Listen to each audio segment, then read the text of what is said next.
নমস্কার, আমি কিন্তু আবারও চলে এলাম নতুন আরেকটি ভিডিও নিয়ে।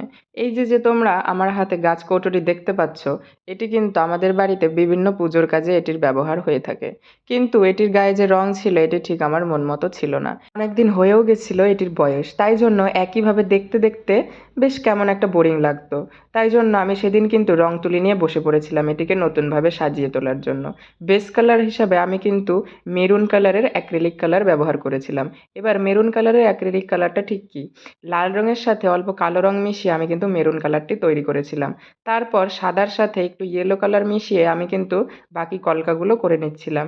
কৌটোটি যেহেতু অনেক বড় ছিল না, একটু ছোটোর মধ্যে, তাই জন্য আমার কিন্তু কলকা করতে বেশ অসুবিধাই হচ্ছিল।